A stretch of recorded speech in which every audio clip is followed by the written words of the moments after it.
Cette vidéo a pour objet de vous montrer comment créer un bouton qui va vous permettre de placer une ligne représentant un réseau ou autre symbologie, telle que vous le voyez à l'écran.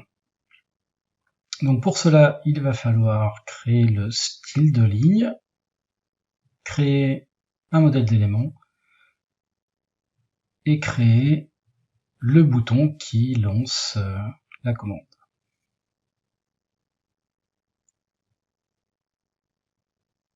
Donc pour créer le style de ligne, on utilise le Line Style Editor.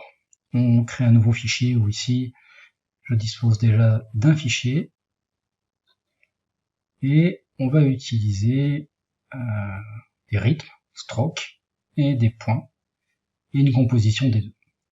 Je commence par créer mon rythme que je pourrais utiliser pour d'autres réseaux. J'ai deux segments, un tiers-T et un espace.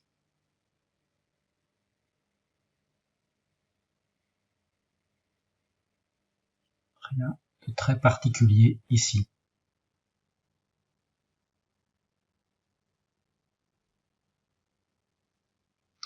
Je crée un point qui va être là propre au réseau que je veux illustrer.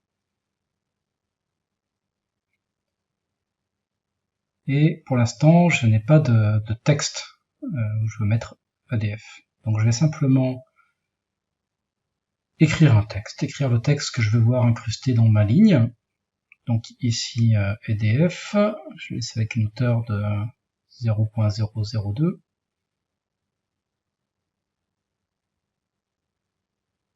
Voilà, et je vais juste m'assurer qu'il est positionné par centre et centre.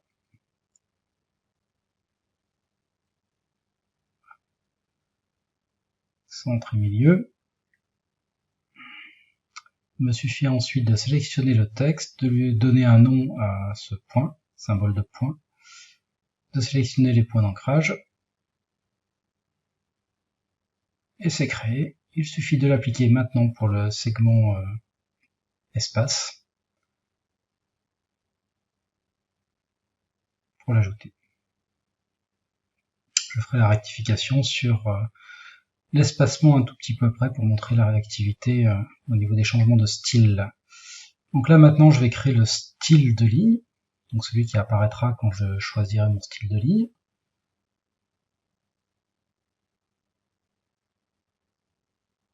Et il me faut également créer un style composé pour combiner ma ligne et mon point.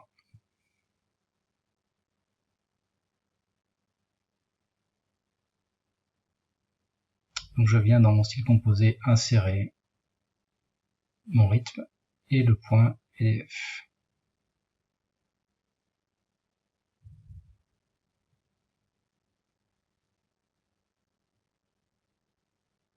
Il ne me reste plus alors qu'à affecter ce composant composé à mon style de ligne. Voilà. J'enregistre le fichier et je teste mon style de ligne.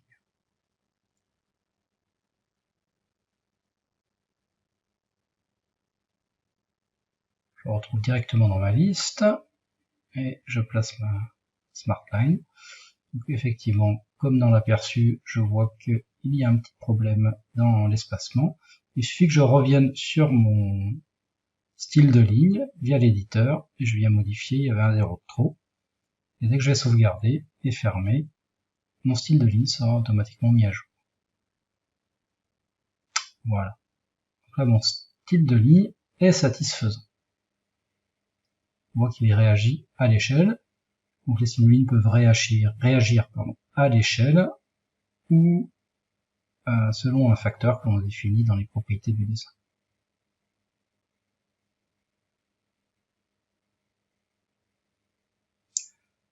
Maintenant, je vais créer le modèle d'élément qui va utiliser ce style de ligne.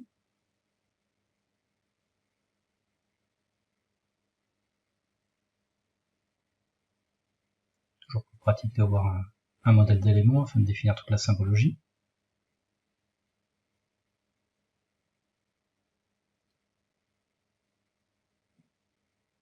Si la ligne est déjà définie, il ne me reste plus qu'à choisir le niveau.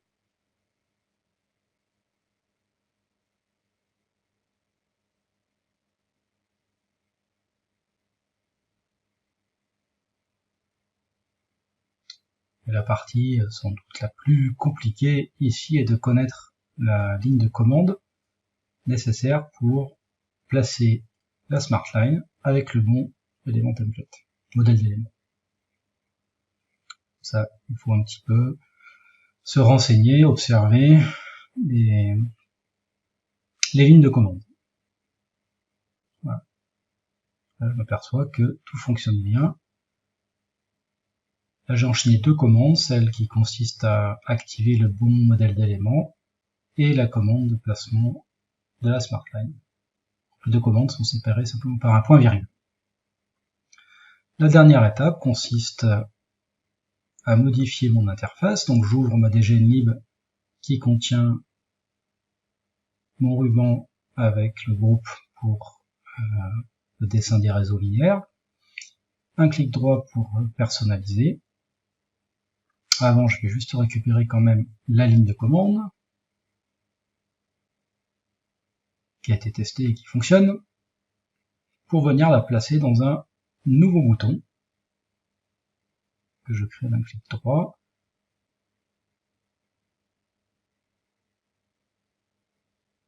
Voilà, une petite description. En taille médium pour que le texte s'affiche à côté, toujours plus explicite.